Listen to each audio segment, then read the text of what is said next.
Assalamualaikum warahmatullahi wabarakatuh.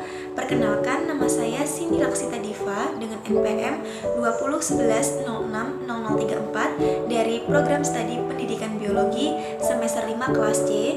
Di sini saya akan menyampaikan materi terkait evolusi sejarah kehidupan. Evolusi sejarah kehidupan. Asal mula kehidupan, sejak ratusan tahun sebelum Masehi, ilmuwan atau filsuf zaman itu telah berpikir dan menganalisis bagaimana asal mula kehidupan di muka bumi. Berdasarkan pemikiran para ilmuwan tersebut, muncullah berbagai teori asal mula kehidupan, seperti teori abiogenesis, teori biogenesis, teori panspermia, teori neoabiogenesis, dan teori penciptaan. Yang pertama, teori abiogenesis. Teori ini tergolong paling awal berkembang dan berpendapat bahwa makhluk hidup timbul begitu saja dari benda tak hidup. Teori yang kedua yaitu teori biogenesis. Teori ini sejalan dengan perkembangan ilmu pengetahuan. Akhirnya, orang berpikir secara lebih ilmiah. Para ilmuwan tidak percaya begitu saja terhadap teori tanpa pembuktian yang sifatnya ilmiah. Maka itu, beberapa ilmuwan berusaha membuktikan kebenaran teori abiogenesis yang sudah sangat lama bertahan. Adapun para ilmuwan tersebut antara lain yang pertama Francisco Redi pada tahun 1626 sampai 1697, yang kedua Lazzaro Spallanzani tahun 1729 sampai 1796, yang ketiga Louis Pasteur tahun 1822 sampai 1895. Yang ketiga teori evolusi kimia. Teori ini disebut dengan teori evolusi kimia atau neoabiogenesis yang merupakan reinkarnasi dari teori biogenesis karena mempercayai makhluk hidup berasal dari benda tak hidup melalui evolusi kimia. Selanjutnya teori panspermia. Teori ini berhipotesis bahwa organisme mikroskopis datang dari luar angkasa, kemudian berkembang dan berevolusi di bumi. Selanjutnya teori penciptaan. Berdasarkan pada teori yang dikemukakan oleh para ilmuwan tersebut, ternyata mereka masih kebingungan dan masih berpikir keras untuk menelaah rahasia alam tersebut. Akhirnya, beberapa ilmuwan memilih kembali pada teori penciptaan yang bersumber dari ajaran agama dan kitab-kitab yang dianutnya. Kebanyakan agama, khususnya agama Samawi, percaya bahwa alam semesta bersama isinya diciptakan oleh Tuhan. Memang teori ciptaan ini sukar dibuktikan dengan akal manusia karena datangnya bukan dari hasil percobaan, melainkan hasil telaah ilmu agama dan keyakinan. Yang selanjutnya yaitu keturunan yang sama. Sekelompok organisme disebut memiliki garis keturunan bersama apabila mereka memiliki nenek moyang yang sama.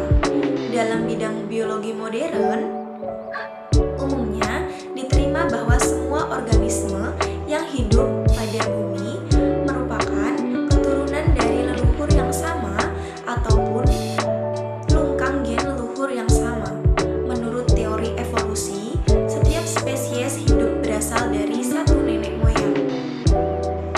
Spesiesnya ada sebelumnya, lambat laun berubah menjadi spesies lain dan semua spesies lain muncul dengan cara itu.